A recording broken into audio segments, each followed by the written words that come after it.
Okay. Okay. Okay. Sorry guys, this is I have these other tabs open.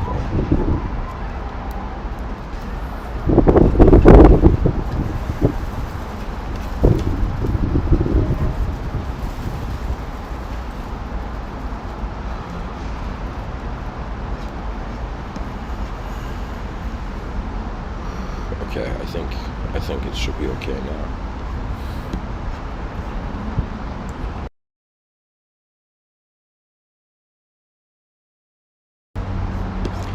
So, quick announcement before I begin. This is the first episode to be aired on Twitch and YouTube at the same time, to be live streamed.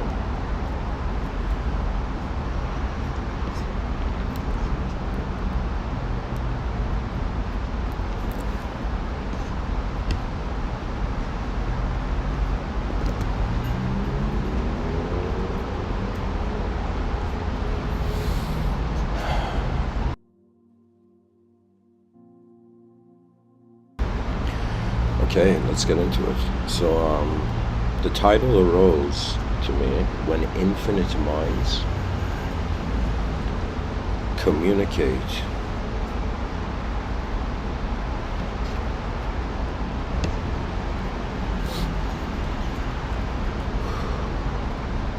through finite bodies.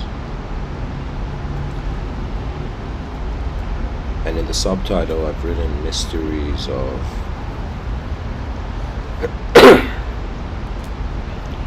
intelligence through sight.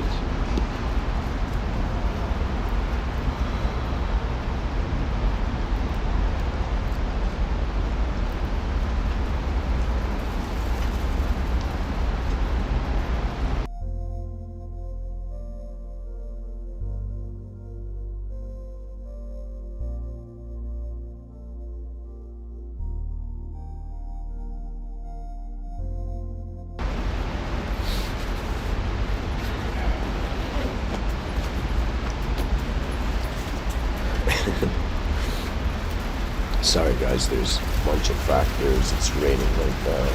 I'm a bit nasally. The stream doesn't have technical difficulties, but it's got multiple tabs open.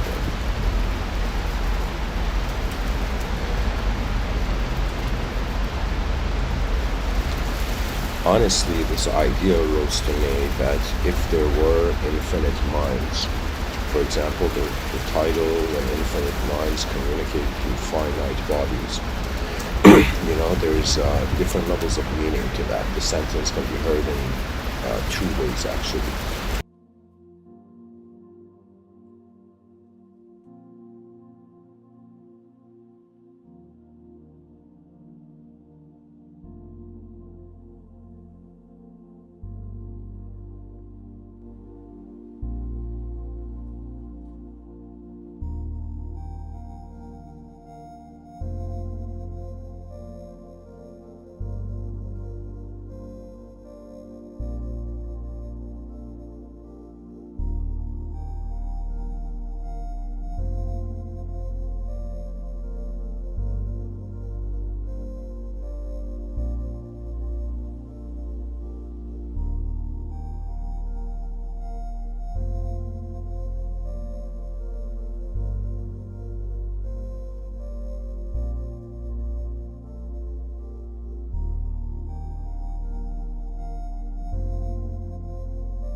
Okay.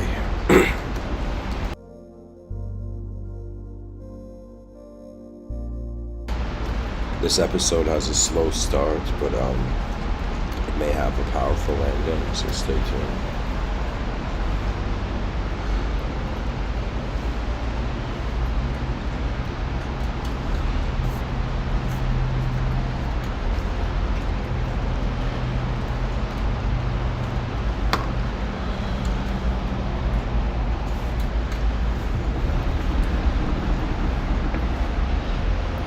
When infinite minds communicate through, my God,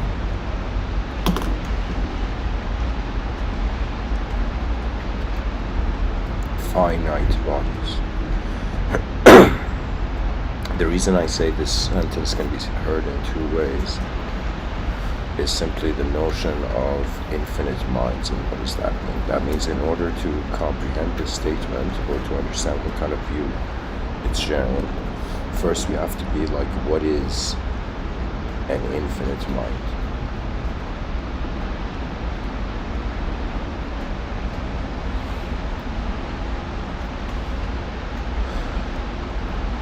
What is communication?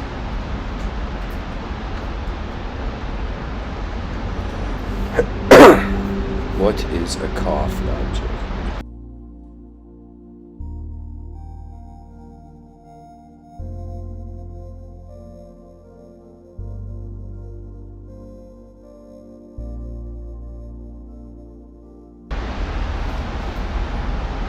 Then, what is a finite body? And just to put it in here, what does through mean? So these are 4 questions. Pretty much this episode opens up into this, I find. By the way, if you're a new listener, I have this habit where, to me, all of knowledge has a geometrical interpretation, and the purpose of language is film creation. My background is in film production to some degree. Pun intended.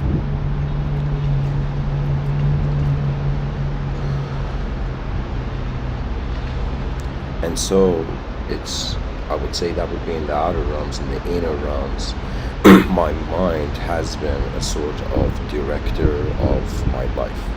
I cannot ignore this, that in every moment of my life, I have been part of the equation of what has happened to me.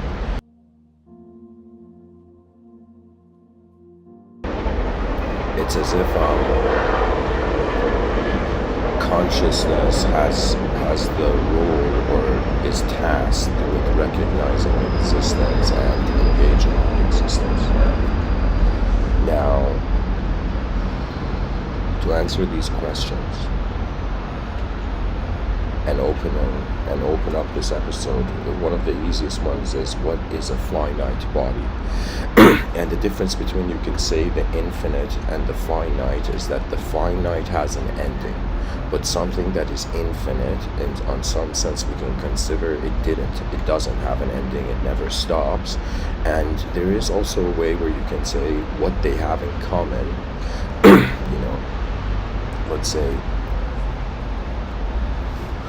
let's say the concept of infinity and infinity.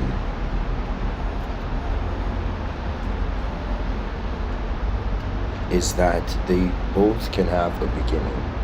Now, in popular, let's say, philosophical thought, there is this view that it's like, okay, either the world had a beginning, start, and it will have an end, or the world never began. For example, if you look at the billions of religious people on the planet,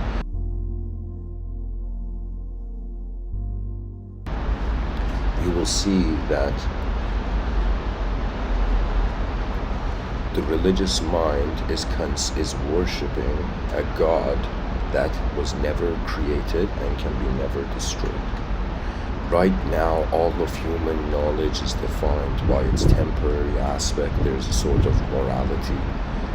We can act like kings and queens only to realize that we were servants of the realm from the beginning.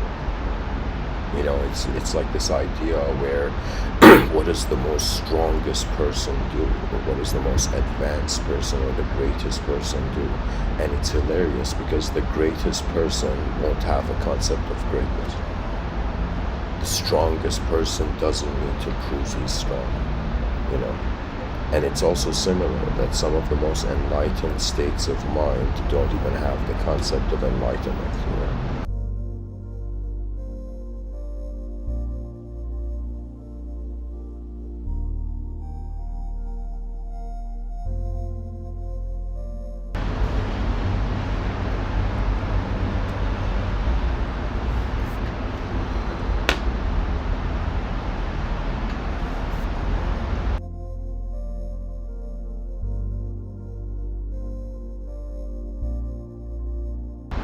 In life, they tell the person, the child, most children are raised and their parents are like, be honest, kid, be honest. But to be truly honest with how we are experiencing existence and how does existence even have the possibility or potential of its limits,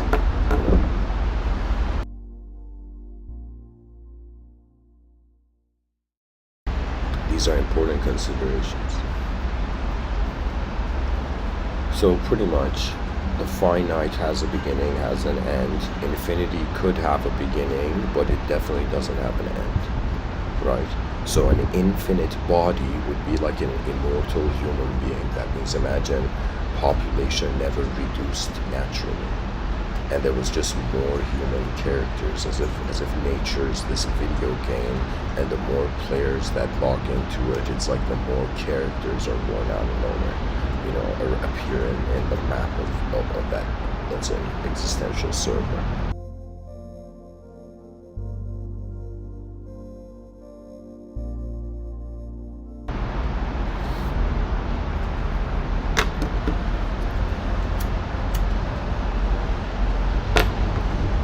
And whoever you are listening, I'm not just going to say this in regards to you just listening to me, but any human being that listens to anything. There's a very important quote from Aristotle where he says it's the sign of an educated mind to entertain an idea without accepting it, right? It's another way of saying there's a dimension to human intelligence that can observe change.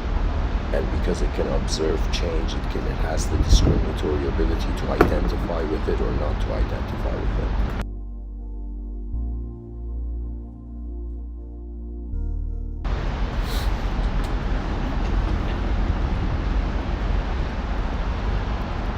So what is a finite body? It is, let's say, a biochemical mechanism that is solar powered and has a beginning and end. It's kind of very poetic existence. It's like the light beams of the sun were instructions for life to begin on Earth. I find light to be an incredible, fascinating thing. It's like a person can say even all that we see is light, as much as light is like, let's say, an energy carrier system. But at the same time, it's all light as much as it is all matter. It's as if consciousness without light is a contentless force. So it's like a contentless force. It's like, what's it gonna do? There's no content.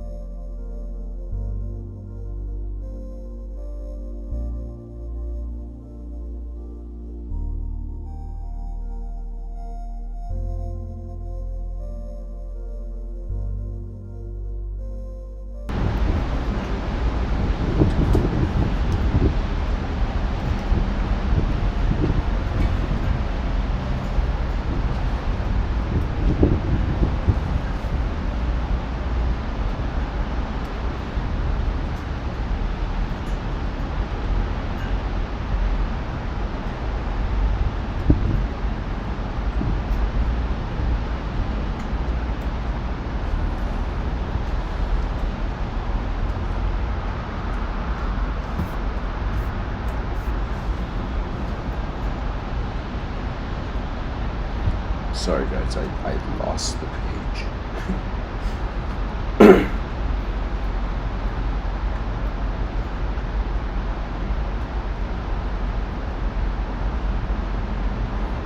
I lost the page on the notepad. So I'll find this. Oh my god.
If the viewers are wondering what I'm doing, I'm just scrolling to find this page.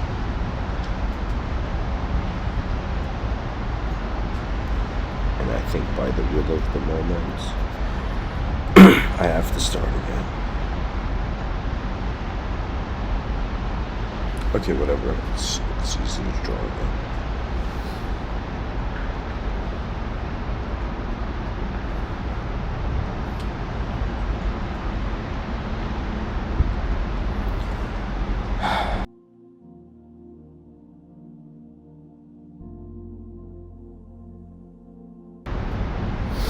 Okay.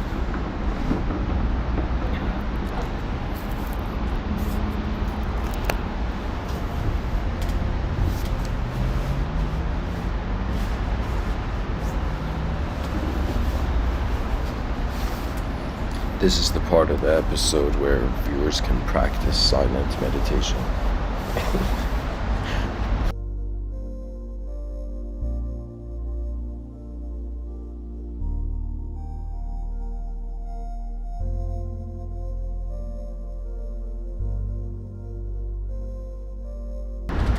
May the moment will this episode to continue smoothly. Alright.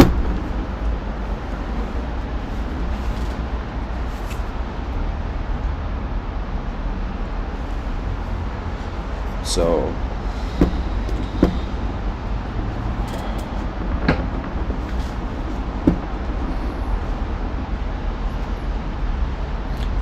sometimes I think,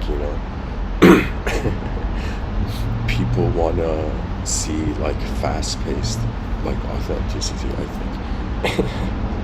But anyways, I'll continue. So pretty much when infinite minds communicate through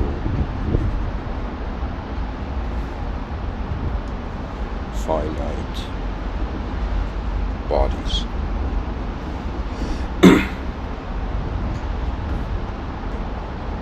there's a beginning and there's an ending, and these are like checkpoints technically, and then there's the body.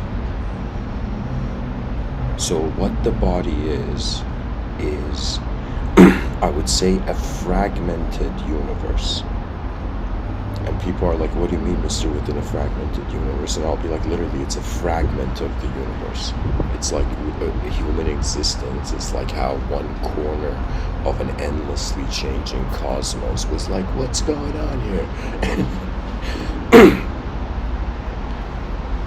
I'm just very proud that when evolution happened and there was the development of individual consciousness, the human being wasn't like, oh my God, did I, evolve 4.5 billion years to be conscious of like suffering, And our ancestors, they continued, they managed to love the world before they could hate it. That's an achievement of lifetimes.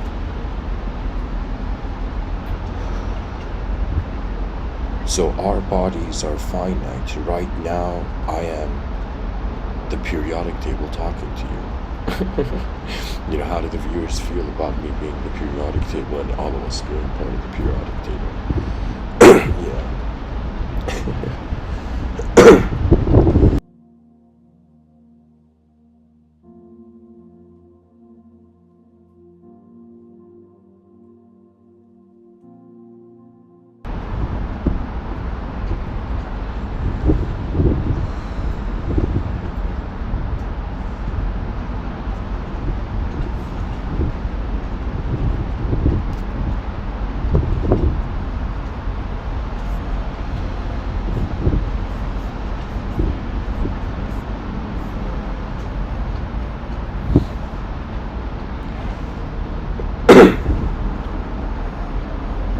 Anyways, to continue. A fragmented universe, a little corner of the world that has opened its eyes. So that's what the body is, right? And everybody, whether they have beliefs or not, it doesn't matter. Everybody knows. Like people may have problems with changing their beliefs, but nobody has problems with the changing of the body. People celebrate birthdays, right? To kind of like initiate ritualistically a new self in their consciousness.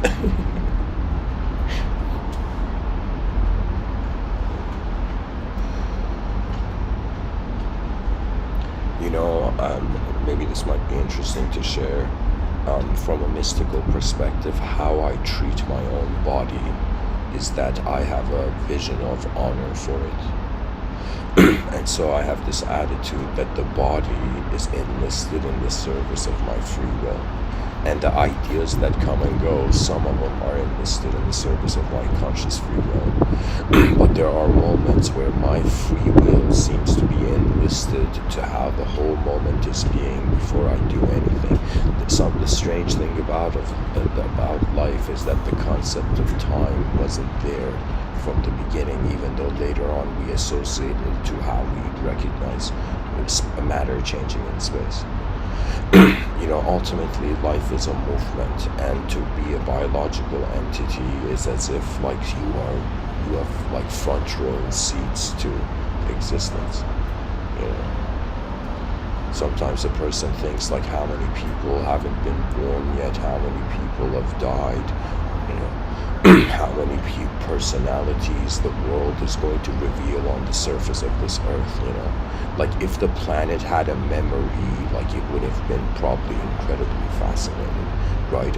Imagine a planet that knew every creature that walked on it, right? Imagine this whole time the planet is conscious and people realize this. They're like, no way, the planet's conscious, guys, let's talk to it. And they talk to the planet and they're like, yo, planet, are you okay? We've been acting kind of messed up. And imagine the planet says, this is nothing compared to what I've seen. It's another way of saying that as much as we may suffer in our human context, what is at the edges of our human context is greater levels to how existence is being right now, right? Who knows, maybe right now in the Milky Way galaxy, we're trying to come up with interstellar, let's say some sort of time travel technology, and who knows, let's say in the Andromeda galaxy or something, some species achieves it, right? And we feel this echo of kind of this innate feeling of possibility. Really what time is actually how the mind is experiencing the moment. The moment is like energy simultaneous with attention. And it's like the person's like, okay, attention is knowing it's existing by being capable to move its existence. And you know what it is to me? Like the poetry of the soul and the mysteries of our sight feel. It feels to me like an invisible being needs to prove to itself it's visible, or excuse me, an invisible being. It's like an invisible being wants to prove to its own self that it's invisible, so in some sense it is identifying with the visible. Right? Yeah, I mean, here's the incredible thing about life. If this whole time there was an invisible dimension, what does that imply about our visible fears?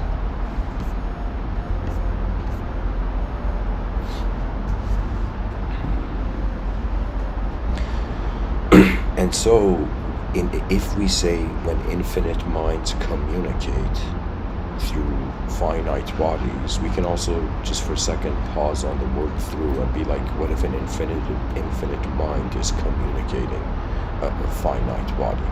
It's another way of saying, what if an invisible intelligence is expressing, is like in a sort of dynamism, and that's how it's knowing it's being a visible object, a visible body. Now we get to the interesting point of this episode, which is the idea of infinite minds. And at the beginning I said, I could read the same sentence in two ways.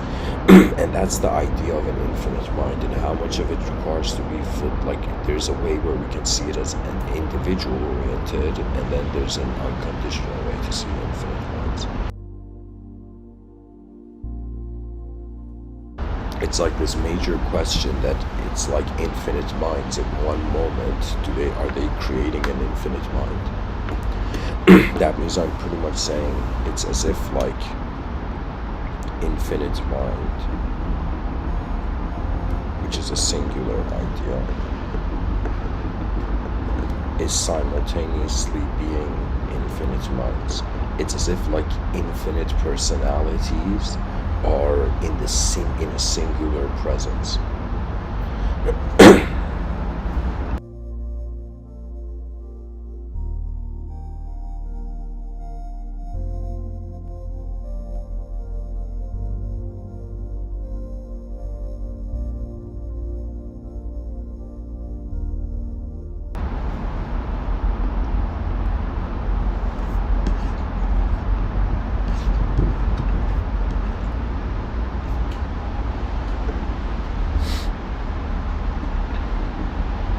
So we have infinite minds, plural. So pretty much the sentence, if I was to explain this like a movie scene, it would be like, imagine like infinite, let's say infinite people, like in a countless number of people, and they each had minds. So that could be a vision of infinite minds, the plural version. But now imagine the mind was in its own dimension, right? Just like how there was like back in the day, there was like a king, there was royalty, and then there was, how would I say it, in medieval times there was like peasants and whatnot. That idea, on some level, the majesty of the human mind is that the mind is like the king and the body is like the follower, And the incredible thing about, the concept of leadership is that the leader is dictating the destiny of all that it's leading. This is why I use the term pilots of consciousness. If people say,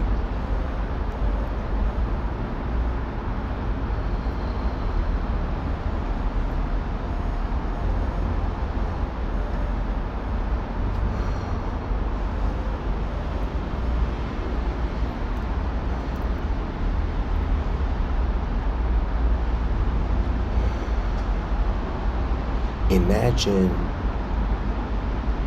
infinite human beings all over the cosmos, and in some sense, here, maybe I'll bring my attention to infinite. Could be a number, or it could be a quality. Yeah, there we go.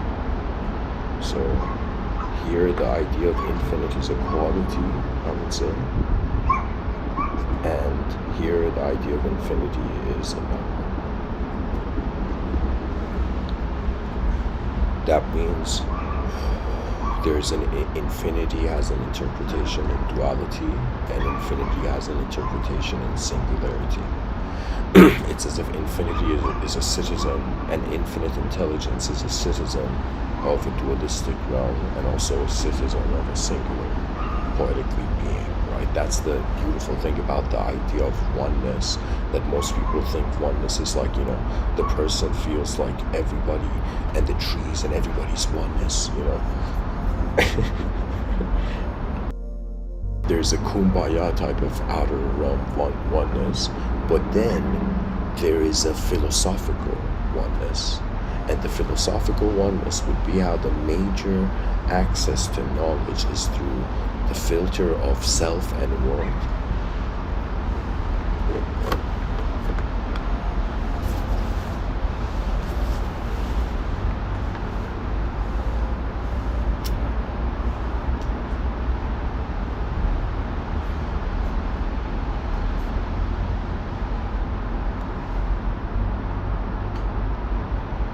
It's like pretty much if you looked at the idea, for example, the archetypal idea of God, and God being the creator of worlds, that notion, it would be like God and the world would be the same. Self and the world would be equal in a singular dimension, right? Just like how a human being, let's say there's person A and person B and they're communicating, and imagine person A, how do I say this, like person A could hold a value to person B that is equal. Person A, you could put the greater than sign, or you could put the lesser than sign, and usually the patience and I would say the contentment to understand is the biggest thing when it comes to inner realm relay, because what communication is really how behind someone's eyes they are standing in their own universe looking at the world, and behind your eyes you're standing in your own universe looking at the world. And the whole point of personality is for it to emanate out of one's own inner universe, right? And if a person, let's say they were frightened by culture early on in their life, they will be more inclined to not be themselves, right? But if somebody was in some sense, let's say the culture embraced the purity of, and the initial freedom, one of the greatest, I would say, psychological advancements of human beings is the Universal Declaration of Human Rights, and it's another way of saying we managed to look at it, okay, we're in a universe, right? Like people are fighting over colors on chunks of land, the colors of chunks of land, not realizing we are simultaneously, as we are being a human being on Earth, we are being a creature in the solar system, a creature in the galaxy, a creature in this universe, and a creature beyond the eyes that, let's say, singular universe has access. I mean, the word uni means one, so it's like in one verse, the world is being ever.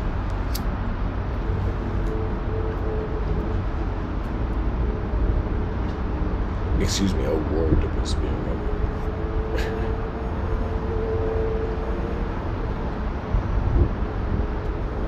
So infinite minds, it could be 8 billion different type of, let's say infinite minds could imply infinite temporary minds. Like that's a statement that makes sense. There's going to be, let's say extinction was never a possibility, and the species wasn't worried about it's going to go extinct. It was like, okay, post fear, as if like the species is like, okay, let's say everything goes excellently, the civilization makes all the right moves, right? It's as if like, what would that look like?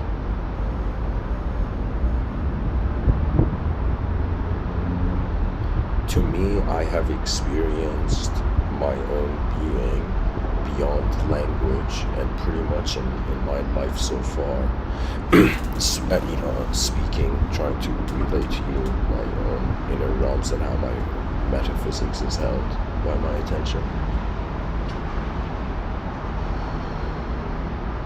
It's simply to me that just like a person has physical achievements, they can achieve something physically. I feel I have had certain achievements psychologically. And these achievements, there was no teacher, and believe it or not, I was not a student. There were just moments in this lifetime of mine where I stood still for a bit longer and looked at the moment and realized it's like I'm an attributeless viewer. Like it's as if we are looking, how would I say it? It's like something is looking out through our eyes right now, and we are using the outside to explain something that is internally peering through.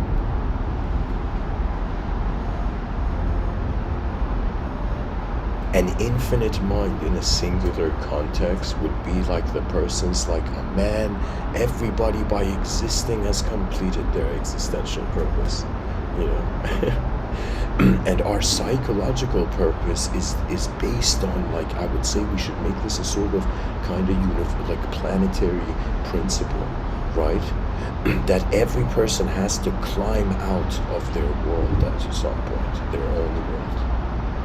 And then they will realize, I would say it's a beautiful moment when 8 billion human beings imagine it right now on the planet. Consider there's a mental dimension, I call that the inner realms of human beings, and then there's a body physical dimension, right, an embodied dimension, and I call that the outer realms. And when I look at this, it's as if I try to envision, what if for one moment every human being, doesn't matter who they are, what they are, how they have been, it's just imagine in one moment, one instant, 8 billion human beings, all human beings, for a second they pressed pause on the video game of life. Just for a second they pressed pause, and it was as if for the first time the whole species was appreciating the meaninglessness, which is the potential of observance. Do you see there is an inner beauty? And it's hilarious because that inner beauty is technically freedom. And then there's an outer beauty, and that's in some sense, I would say, efficiency. And in some sense, how would I say it? Efficiency and, what's the word I'm looking for? Efficiency and magnificence. There we go. You know, my intent when I talk about building an advanced civilization, I've termed it Civ 2.0, Civilization 2.0. When I talk about building an advanced civilization, the emotion that fuels my intent to even speak about this is an emotion that we are not, like, I hope that there is God watching. I hope that there is extraterrestrials watching. I hope that there's all sorts of, let's say, invisible beings that may be present or watching. Why? Because we will be the greatest visible event in this universal sector. It's as if, like, the species for the first time honors the kingdom of its present efforts, let's say first its past efforts, its present efforts, and the potential so far of our future effort. Do you know? Because really what intelligence is it's like archery. I would tell you communication should definitely be compared to archery. Speech is definitely a type of archery. The mind moving and pretty much how attention, you know what it is? It's like attention roller coasters through the inner realms, comes out into the outer realms, goes back into the inner realms, and it's as if, just like a surfer, rides the waves, a podcaster speaks. If somebody was like, somebody should create the true art of podcasting, I would say even prior to that, really, What if anybody has an inspiration to write? I will tell you, if you write for a long time, just write, allow your own inner voice to reveal itself through how the pen moves. Or how Horace says the pen is the tongue of the mind.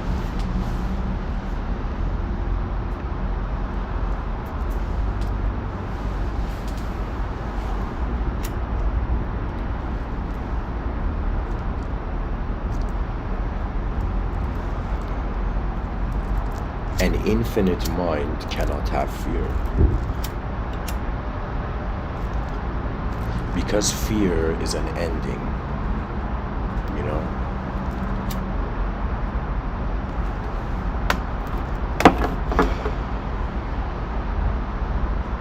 Our fear should be not getting to see how advanced the human species could be. I'm telling you, there's this feeling I have where sometimes I feel poetically like my inner realms could be depicting something that may be happening 200, 400 years. And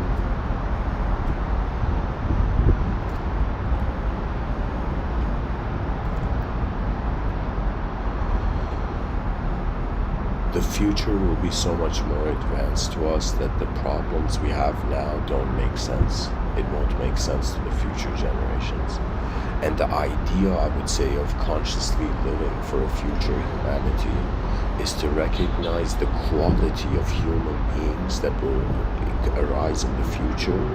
It's like the biggest quality check of, let's say, how amazing human beings will walk this earth in the future is just how amazing we are now. When I realized everything is encapsulated by a sort of pitch black outer space, I was like, man, the species has named itself. We have pretty much made everything.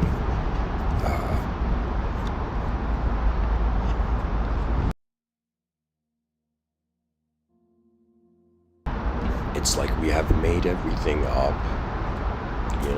because there was nothing there. I think it would be a bold kind of sentence to say that imagine someone said that the whole human species is a hallucination, and the whole species, all the scholars in the realm, all the advanced communicators in the realm, were in some sense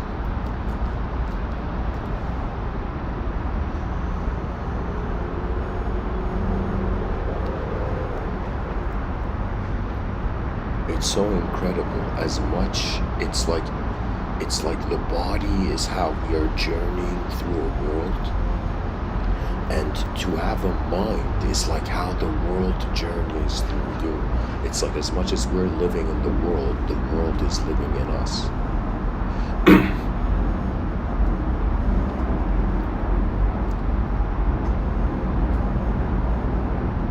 Guys, there's been moments where when I look back at it now, I laugh. Why? Because there's been moments where in my inner realms I was trying to predict, like I have this theory where I at least I am one person who's convinced that because everything, imagine there's a geometrical dimension, that means imagine there's a dimension where everything we're seeing in current civilization is just the geometrical value, right? So that technically means if we look at the geometry of the present, and we can get a sense, probabilize predict how the geometry of the future may look, right? In a lot of in regards to the, let's say, futuristic context of these talks, it's as if I am extracting geometry from the present. I'm pretty much like, being like, okay, where is the world looking at, and what is looking at it? It requires such an incredible courage. I salute any human being on this planet who has reached this state of mind to be able, not to have an out-of-body experience, but to have an out-of-mind experience, which is another way of saying you suddenly realize from the beginning of your life until now, there has been a changeless viewing, in quotations, you. That means we are the viewer of divinity, but also its bringer. And poetically, it's like, the Gnostics had this kind of counter reaction to, let's say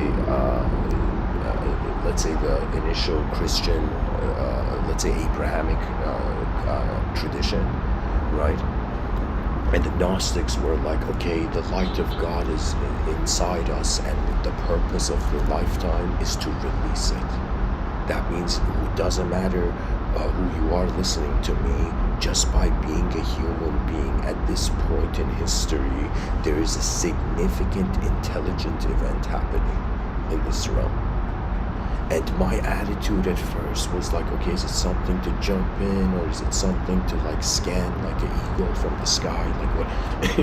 Like how should I approach this? And I came into this conclusion, which is, I would say, some people may think this is one of my shortcomings, but I think this is where, an incredible power is found.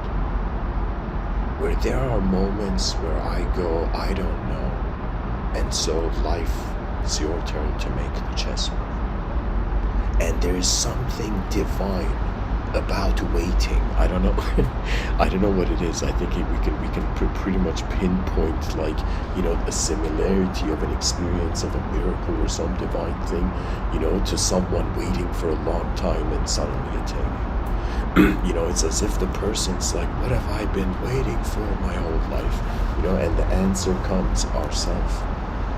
We have been waiting to notice that our potential, our future potential is greater than the failure of the past. Because that's the whole point of the past. The past is like a graveyard of everything that tried to happen, that everything that attempted, Like, I honor my ancestors, but if I live like them, then what's the point of me being me? Human beings have to be honest. And in being honest, we realize the human being is not an entity to have an idea of itself fixed 24/7, right? That means if somebody wants to see a universe where there is God and there is history in that universe, it's as if you have to consider a self, right? That in some senses, how can I tell you? It's like, the balance between the attributeless and the attributes to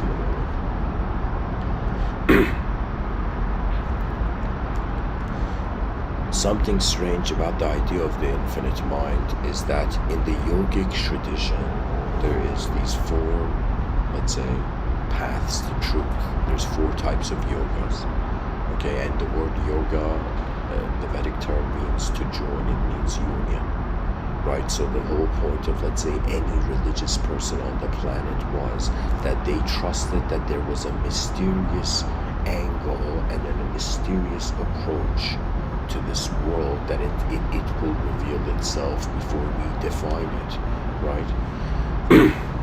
It's easy to talk about life, but to experience its multidimensionality is beyond humanized archetypes.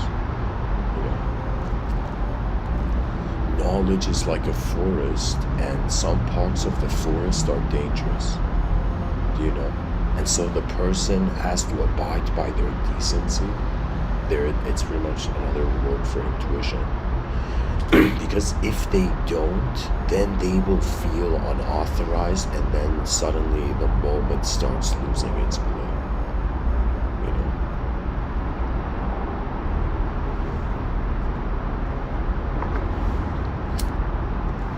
And the only true freedom to believe in is an instantaneous freedom.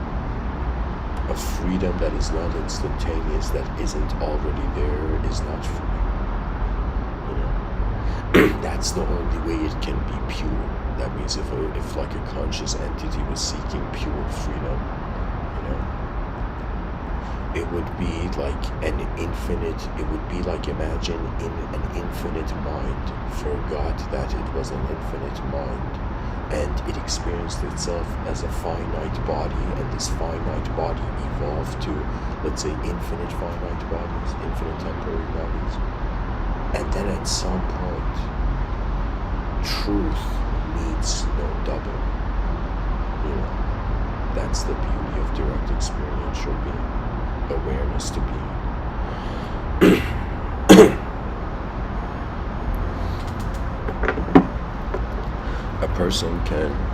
We can say a person can be so conscious that they can acknowledge that there's a visible dimension to life. They're like, all right, I existed as a visible entity in the presence of my awareness, in the presence of my original awareness. And the person's like, all right, that part of the video game is solved, you know, that level of the Rubik's Cube is solved. Then you go to the second level.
On some level, you know, we can't avoid the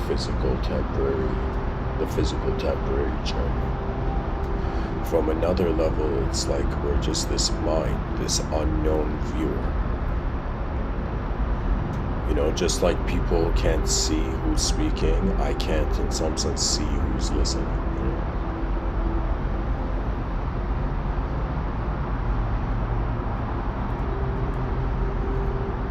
We have to find a way to activate the species. There is no greater victory. Imagine every human being, imagine, you know, one person wondered if an advanced civilization was possible, and let's say tomorrow a wind went through the whole civilization. The winds of evolution went forth, and in some sense, suddenly the advanced civilization was here.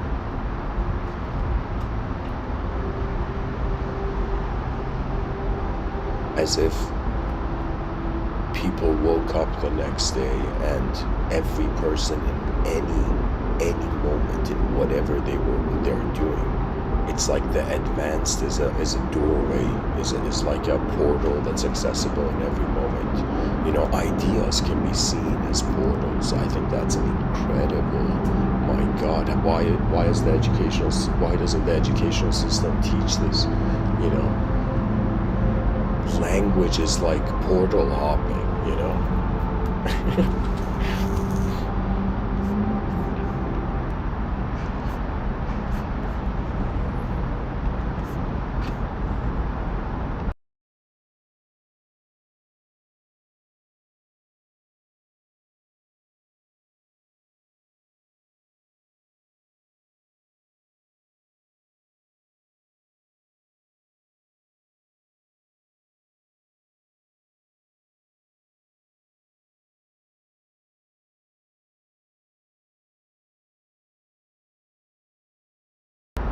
I wanted to see if this chat display thing changes, but okay. Let me see.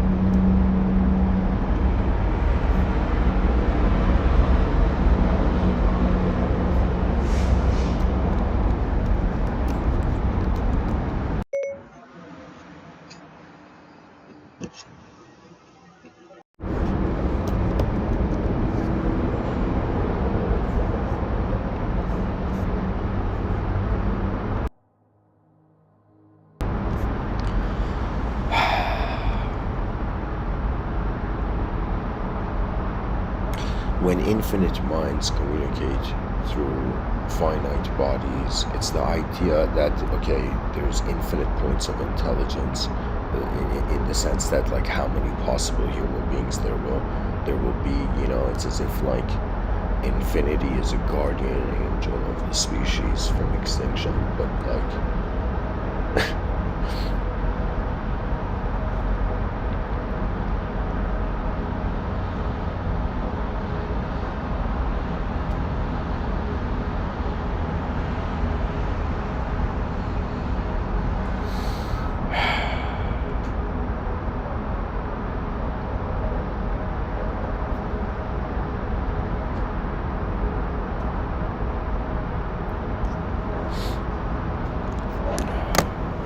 where are the eyes of 8 billion human beings going? What will happen to this species? How is it that people care, you know, let's say for their family, for, you know, their neighborhood, for their nation? They care for all of this, but where is that care for the future of everything we have now? That means on some level, I look at the world and I'm like, how has there not come like this global platform where the greatest minds on the planet are challenging the greatest concepts that hold reality? Like, we need a coliseum of great ideas.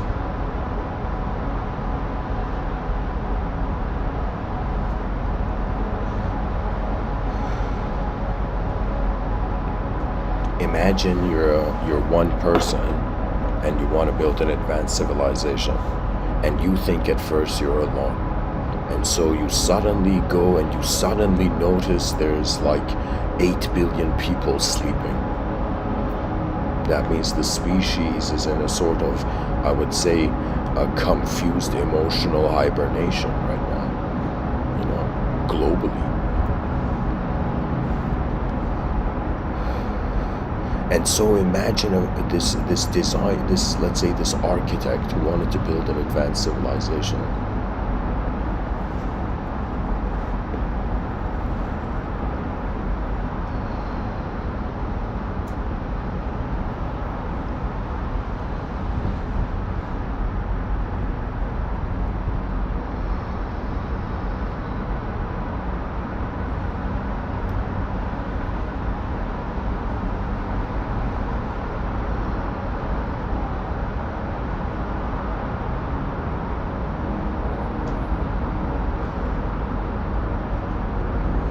It's as if, you know, the vision is like this. One lion roared, then 8 billion lions roared.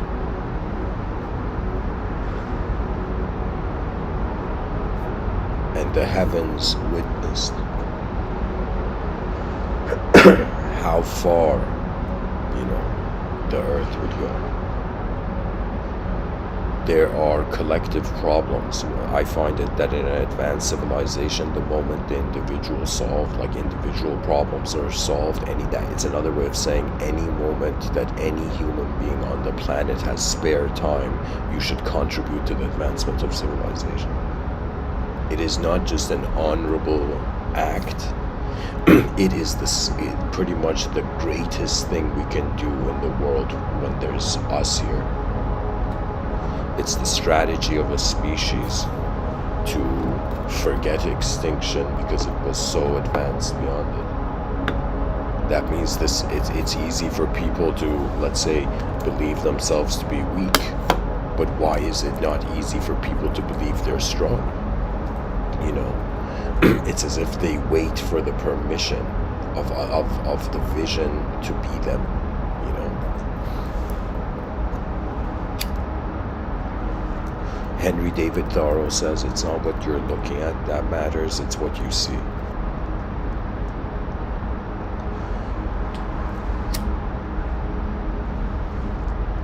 And I heard that sentence and I was like, okay, I'm looking at an inefficient civilization, you know. But what am I seeing? And I'm seeing an advanced civilization. I am seeing literally like you know what it is? Imagine an advanced civilization collided with the Earth, smashed, and its pieces were like thrown all over the planet. Okay, let's say some advanced spaceship. Okay, and so right now I am seeing chunks of the spaceship, but I am not seeing the global effort. Right? It's as if, how would I say it? The ultimate principle of an advanced civilization will come down to the word benevolence. You know?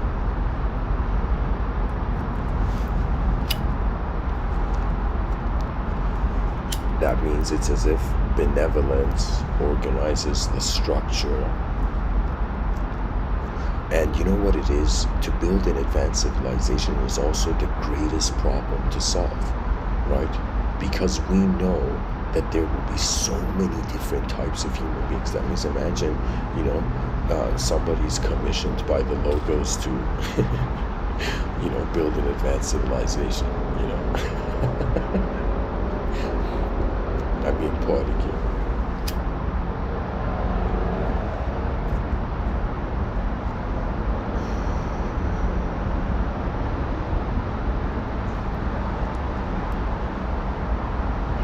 I think everybody knows that when they look in the mirror, they can only see their honest self. But when a person is, let's say, in the out, like, you know, in cultural context, then they won't see their true self.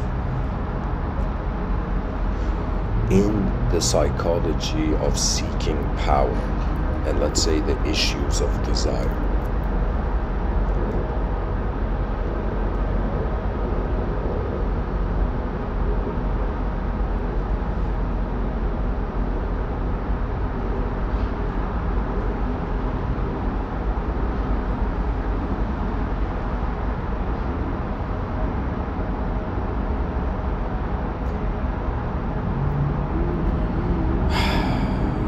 if we are not content instantly with our nature, we will suffer the changing world. You know, infinity cannot be measured, but it can be remembered. Or it can be realized, you know.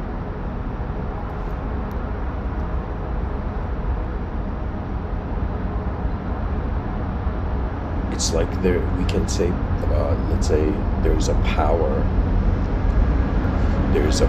source to the cosmos, and we conceptualize that as energy. We're like, okay, how do we know an object is being an object? Because it has shape, and in some sense, mass in accordance to energy, you know.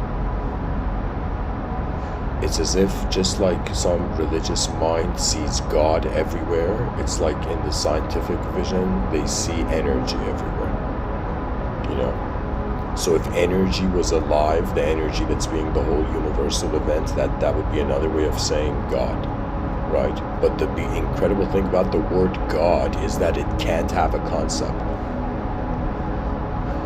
And you know, an inconceivable creator means man's original, the origin of the world is just a creative state. You know, taking in this theological view that, okay, the creator is inconceivable, and the creation's like, how am I here? And the creation looks for the inconceivable creator and sees the only thing he knows is that there was the action of creation.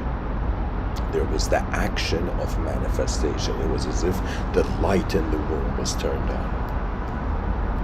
The light of consciousness has been lit for our species. You know, we don't see, you know, penguins opening nightclubs or dolphins, you know, building underwater cities. You know, it's like it's only mankind.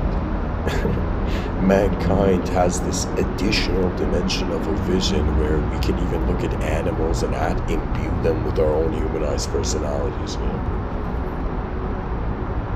The mystery of what the human species is, I would say there will be many great philosophers in the future who they will in some sense stand up to the challenge. It's like life is this event. and we're attending the event. It's like a free concert, right? And at first the person thinks the musician is on a hidden stage and they have to go find it. Then they realize they are the musician on the stage. It's as if the person, bought a ticket to attend their own concert. That's when ideology acts as an intercessor or as an intermediary between the truth and the individual.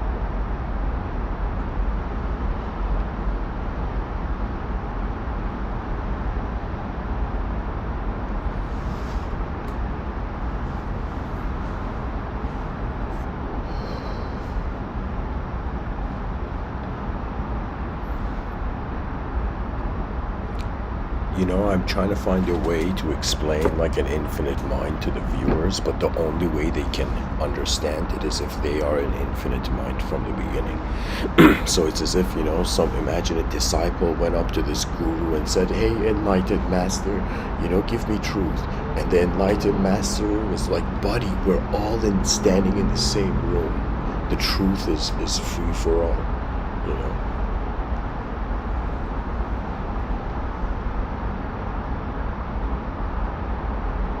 There was this yogi by the name of Sri Nisargadatta Maharaj. This guy's life story was like so strangely fascinating to me, So he was like this tobacco salesman in India, like in the slums of India. And India has this kind of metaphysical dimension still active in certain rural parts of its cultures, And rural in, let's say, certain villages where still believe in the divine.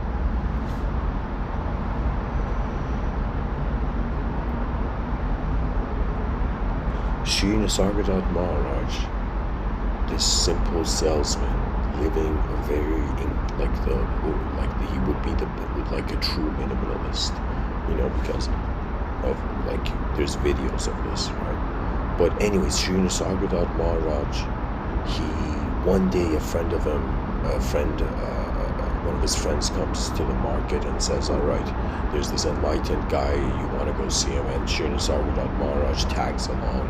And when Sri Nisargadatta Maharaj and his friend go, there's this guy who has like this deer skin on the ground, and he's sitting on it like this yogic holy man, like this enlightened yogi. And Sri Nisargadatta Maharaj is just silently there watching, so humble, so minimalistic, just innocently being there. And the guru looks at him and says, "Study yourself in every moment." Something in these lines. And Sri Nisargadatta Maharaj, this simple salesman, he reaches this point where every day in his lunch break, in his sales, in whatever moment, whatever he was doing in life, he was cultivating this self-inquiry. That means, imagine like after you're done with the tasks of the day, you just take in how the day happened in regards to how the mind has been through all that we have done. And so he starts studying himself in this moment. The educational system gives so many different homeworks, but it's like, I'm waiting for that teacher that gives every kid a mirror and says, "Look at yourselves," Or as Leo Tolstoy, shouted in this letter he wrote, "Bethink yourselves."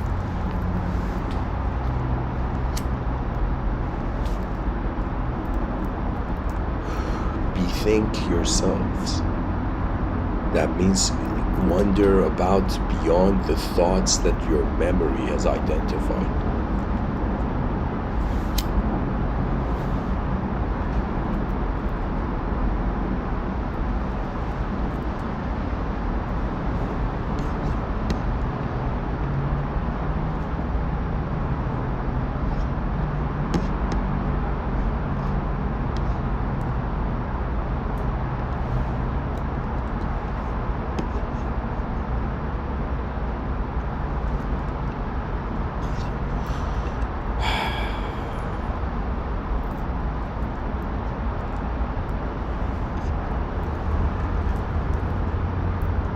You know, mysticism at first, like,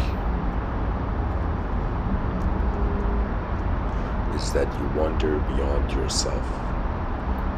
Sri Nisargadatta Maharaj studied all his moments, every moment of his life, until he suddenly realized what it was all about. And people from the West started flocking to go into this man's simple apartment, and every day, this person who, in some sense, I would say it was like truth was irrelevant in their life.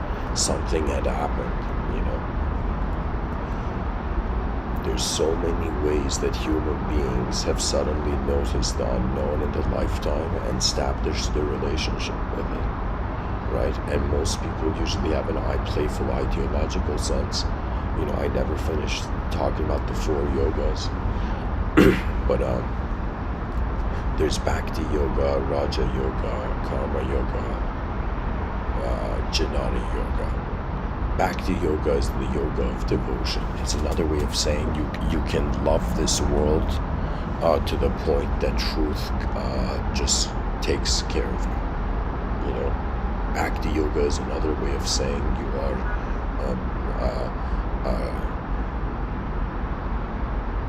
God walks you through it. Okay, that's Bhakti Yoga, the yoga of devotion.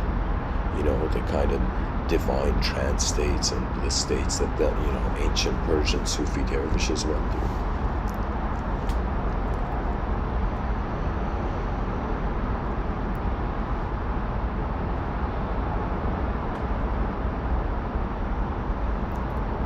It's as if when we truly know that we're temporary, that knowing is not temporary.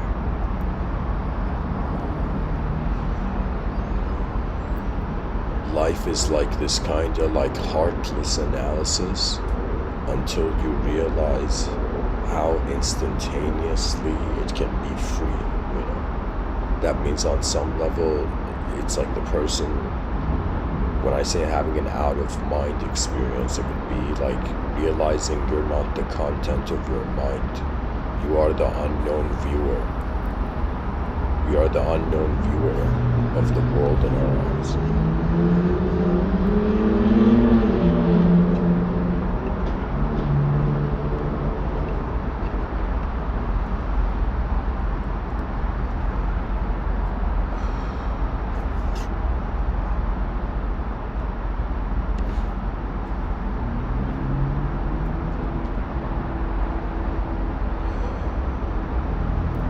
There can be this view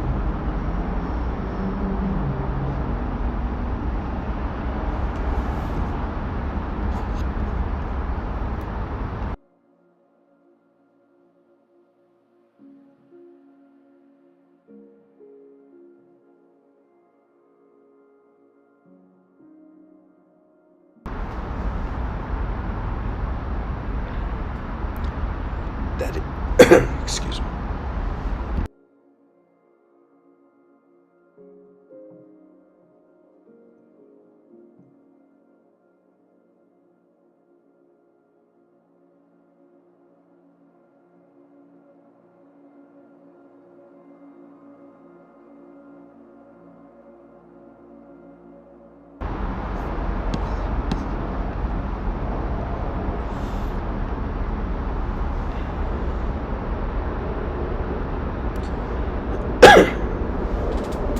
Sorry guys, I just coughed and my attention shifted.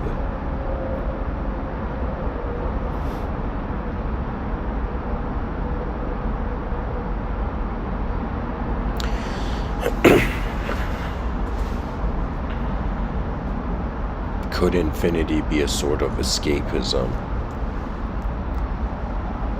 from emptiness? Could we say that why should we even build an advanced civilization when everything's gonna, let's say, transition out of here, or everything's gonna enter non-existence? Like, why should we do anything? You know, why should we care that we're all part of the same species? At least we have that in common, you know? And I don't know, I feel that infinity is just the privilege of being a conscious entity. That means before life could become a story, it was being an experience. And before it was being an experience, you know, it was as if there was no thought. You see, life doesn't need to have an idea, you know, stickered upon it.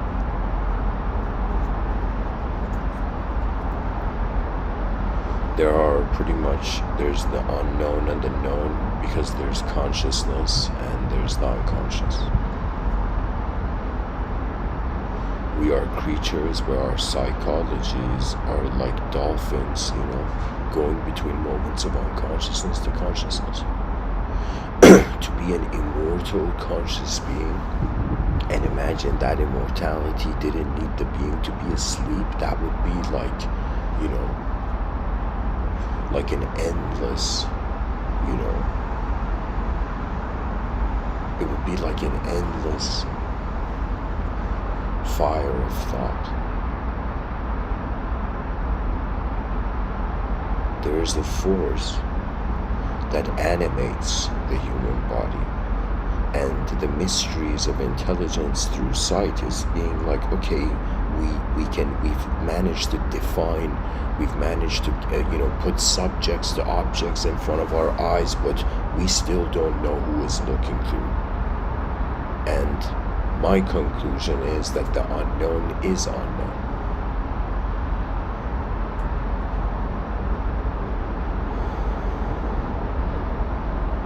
That means it's like the truth of a known entity was like, what else is there? And then there was an unknown dimension. You know, infinity is a door. You know, it's the privilege of temporary consciousness to open this door.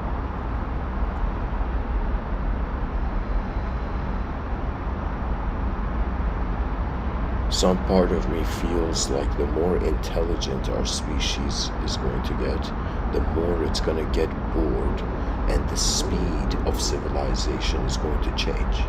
Right now, we are like wagon level speed. The future generations are going to be like NASCAR level speed, you know. So it's as if right now, it's like it's literally like the species hasn't realized we can accelerate our collective perception. And it's as if by trying to create the highest quality species, which is another way of saying it's not an outer higher quality, it's not like an outer judgment. It's literally being like, okay, consciousness is here, it has access to perception, it must look at its perception. That means a person needs to be able to, just like they read a book, words in a book, be able to observe the events of their imagination and their mind.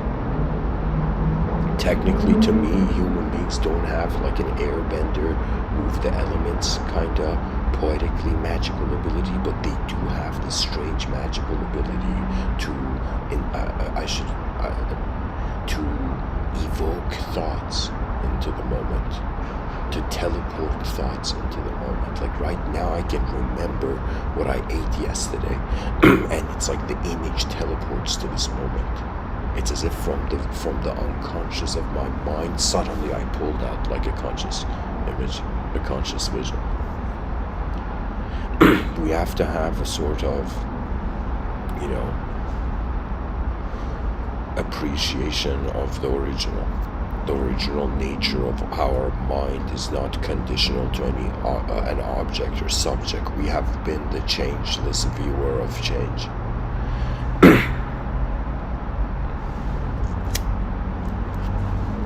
In the chat section, there's a question: How can this unknown viewer control his mind content? The most important thing is that you don't own the content. Now, I'm not saying this in regards to cyberspace. This is not a this world statement. It's literally a kind of like what I'm trying to tell you, it's that the unknown viewer is the realization that, whoa, the world has been moving before I was born, and whoa, now I'm moving and riding the waves of this world, right? And the ultimate strategy is to realize you have to trust the unknown. And then when you trust it, imagine like when you trust someone, what does that mean? That means you have allowed their being to be where you are, you know? Like, so it's as if like you have to trust that, you have to come into a realization about the unknown, right? You have to realize like, okay, my attention's present. When I move, I'm an animate soul in the world. But in my stillness and silence, I am just being the space, right? It's as if, it's like the mind is our life as space. It's like if the brain was, like if the body was a candle, the wax of the candle, the brain was the wick of the candle. Or you could, say the heart, whichever. But let's say the brain is the wick of the candle, and the flame of the candle is consciousness, and the glow of this flame in the big darkness of the cosmic room. It's as if we are that unchanging truth. It's another way of saying that the reason you are trusting the moment is because you have realized the unknown whole of it. It's like it's beyond personality. It's like you establish a relationship with as your attention with your existence beyond any act of personality. It's like in the most silent, still, and let's say serene silence, you were like, what is this life? What is this whole moment? How is my mind extracting dimensions out of a changing world? Like, so you gotta trust the unknown, because the only way you can trust the unknown, if you can be it, not try to be it, to realize that what is looking through your eyes is unknown. That's an instantaneous freedom from any sort of ideological way, right? It's, you know what it is? It's like poetically, there's an unreal world and there's a real world, okay? And so the idea is that the moment you notice there's an unreal world, the person either tries to get out of it, or they fall under it, they're entranced by it, they stay in it. Or at some point, the past is like paused and the present looks at the unknown supremacy of the future, and the meaning of what it is to be an idea in an unknown world, it changes. You are an unknown possibility of intelligence in the realm. Like that's it. Do you see? Like on some level, physics is beauty. That's it. Physics is going to become art, Why? Because the world its context is becoming multidimensional.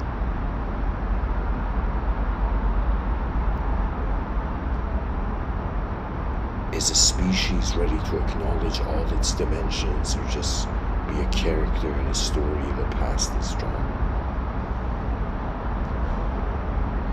So the answer to the question, how can this unknown viewer control his mind content? How can the unknown control? The unknown is unknown, no content. Control implies like a subject, That means it's another way of saying you reset. You reset from the unknown. It's a reset. Enlightenment is like suddenly you realize, all right, the unknown's in the room. That right now, is it an object communicating? Is it a subject communicating? Or is the whole awareness, is the whole moment being the prime force of what's moving in this moment? You know, there's times where again, poetically, I'm playfully saying this, I feel like our souls are like these invisible spheres around us. And they're actually, as far as the mind can conceive, it can have a relationship as a character with an identity. So there is no answer to that question, because it's the unknown. The unknown viewer's knowledge, it's like trusting the unknown. That's the solution, you know.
So, one last thing I'll say, and then I'll go back to the episode. Guys, spirituality is just wondering about the unknown, okay?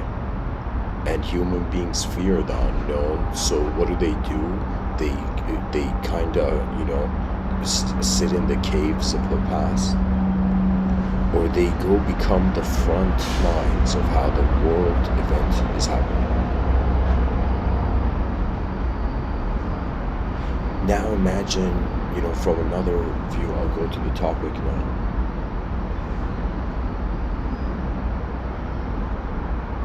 Imagine there was infinite invisible mind spaces, okay? Imagine there was 8 infinite invisible minds. And imagine there was just let's say 8 billion human bodies, okay? And so, like human antennas. And so, it would be as if, I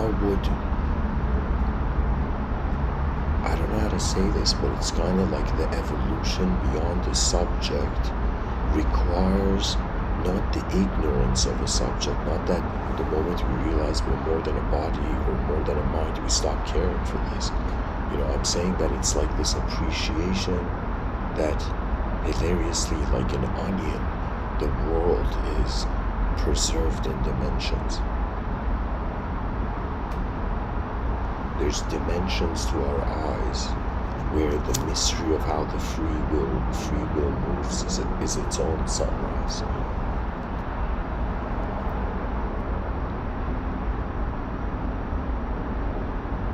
Pretty much, how would an invisible force or various invisible forces be accessed, and the free will, if it trusts its intuition,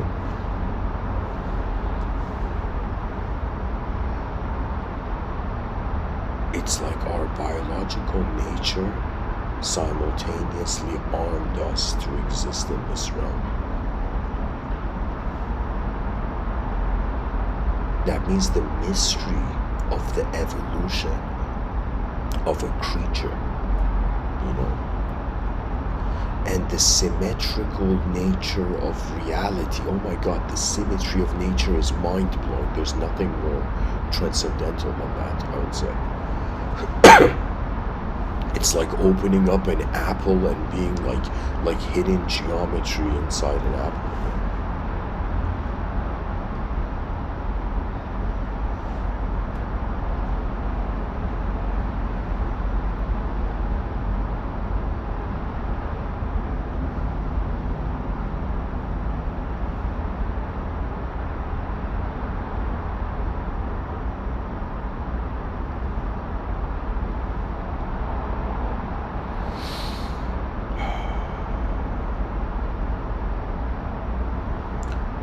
You know, I have wondered sometimes, where is my consciousness taking me? You know, and then there's moments where I've been like, okay, where am I taking my consciousness? And there's been moments where I'm like, I'm the whole moment, and the conception inside it is it's like indifferent. It's like a three-dimensional being is indifferent to the suffering of a two-dimensional. You know.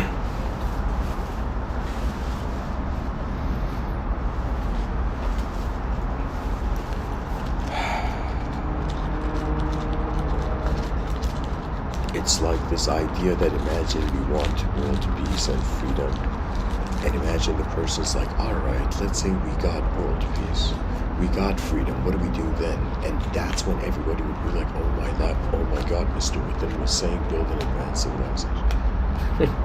After we have reached, it's like our emotional destiny, do you know?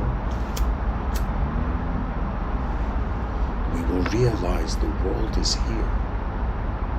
You know, and I think deep down, the unknown, the unknown viewer within everybody's eyes,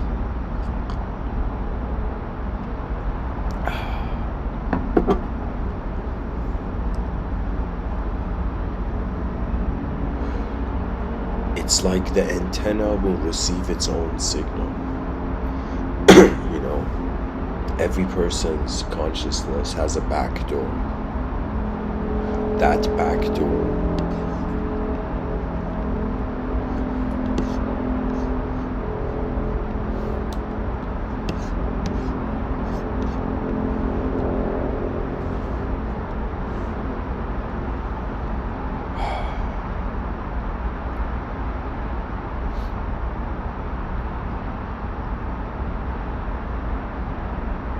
pretty much Nisargadatta Maharaj, Ramana Maharshi, Papaji, it's like a bunch of enlightened beings have pointed to the same thing. And they've been like, whoever you are, in whatever, let's say if you were teleported anywhere in existence, it doesn't matter, right? The person's like,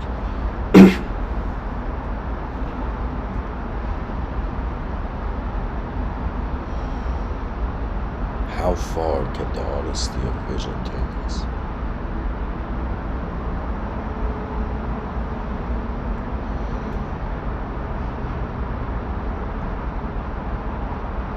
What is the greatest strategy? To me, like, that's like the future's calling is like for strategists to awaken.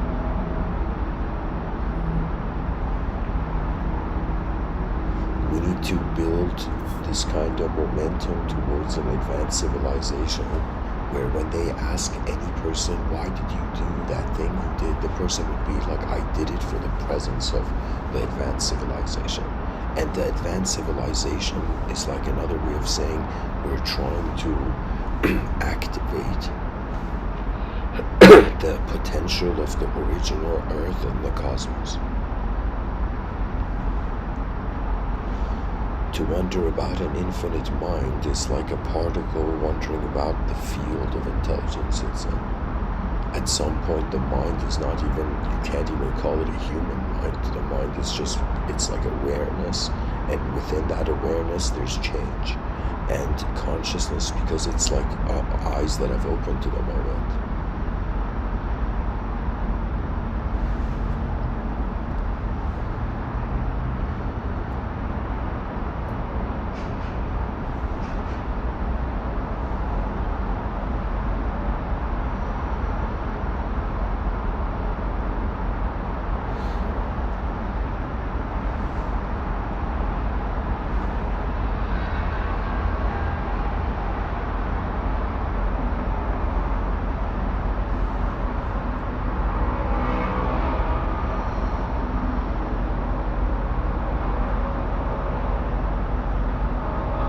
We must be our freest selves in this moment to give the future generations an advantage to be their freest selves. You know, that means there is no code to follow in a natural world.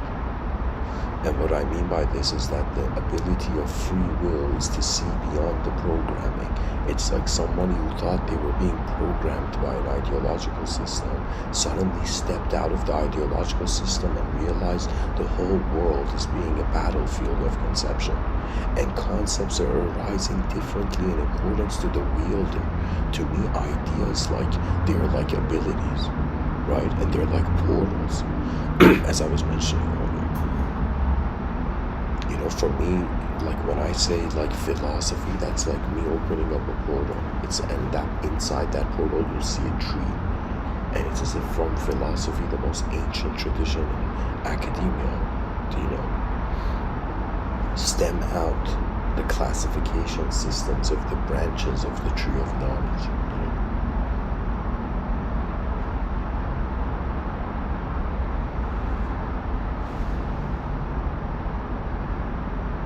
Imagine I create a hypothetical story here, and somebody from the Abrahamic tradition goes to paradise, and they go to heaven, and they're at the gates, or let me say it this way: imagine somebody gets to the Abrahamic paradise, and they're there in heaven, and they made it to heaven, and God is there, and the person's like, God, can I ask a question? And God's like, yeah, this is heaven, you can. And so imagine the person says, God, why did you geometrically design the realm? What is the mystery behind symmetry? What is the mystery between the rhythm of conscious and non-conscious? Like, why are these forces being the initial, geometry of manifestation? Like, it's remarkable. We are saying we're an object, but the whole world has been controlled by forces. And these forces, it's like if you attributed personality to it, you become religious. If you don't attribute personality, you become mechanical, right? And the idea is like there's an attention to the machine realm poetically, and then there's this attention to, let's say, the natural heaven.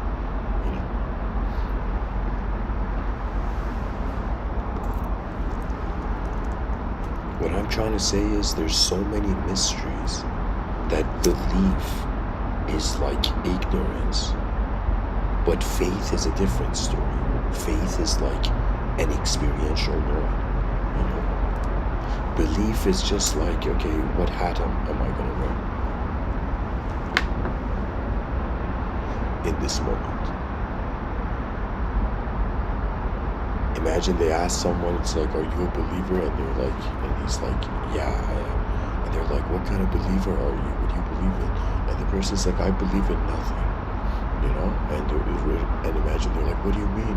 How can you worship nothing? And it's as if to worship nothing is to do nothing, which is instantaneously, it's another way of saying space doesn't need to be entranced by the games of the mind. There's our life in matter, and there's a life in space. The mind is not an object, so people shouldn't fear the death of the viewer, the inner viewer, because it's unknown. Let me tell you why they shouldn't fear it. Because we don't know what is looking through the eyes of the human species right now, and we don't know what's going to happen after death. So it's another way of saying our mind already has an unknown contentment with reality, and that's why there's a sort of freedom of imagination. Pretty much imagination is the result of, how much a person is content with the unknown. I have a designer's approach where, to me, conception, it's like drawing lines on a piece of paper,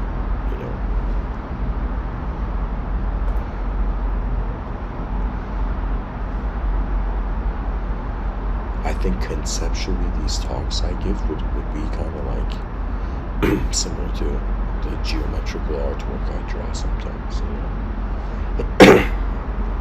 When I draw, I just look at the empty canvas, I take the pen, and to me it's about, the position of order in the void and the position of chaos.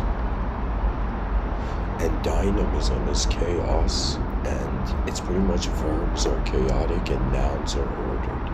You know, in the most simplest way, the same time we're having a known life, we have to have an unknown life, because that's how we're knowing we're having a known life. And spirituality is not something where, as an ideological system, it should fascinate the individual, but more like, okay, what is like moving the free will? It's like, am I being a podcaster right now? You know, it's like, how did the geometry of everything that has happened so far relate to the unknown potential of the geometry that's present now, right? Geometry is, I don't know how to say it, but it's a divine art. Because if divinity is in the world is a geometrical changing event. You know, every moment has a shape. You know, it's like, if the moment didn't have a shape, consciousness would be like, what am I looking at? So, I'm saying the species becomes content with the unknown. We don't fear emptiness. We don't fear the impossible. We don't fear extinction. We just realize that there's a potential the species has, and it requires to activate. And the coolest thing about life is that regardless of whether it's chaotic in the future or if it's ordered, it's becoming more and more intelligent. And the hilarious thing is that it's like our species is kind of like fighting with itself because we're trapped on Earth, right? Because we haven't built sky cities. And then, you know, do you see what I'm saying? This in my vision of Civilization 2.0, I talk about that.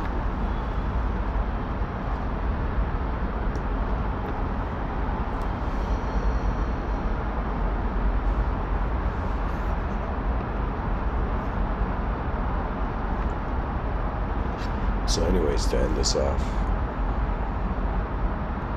when infinite minds communicate through finite bodies,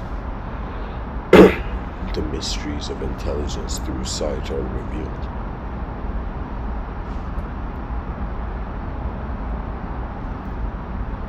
We are an attention beyond defeat.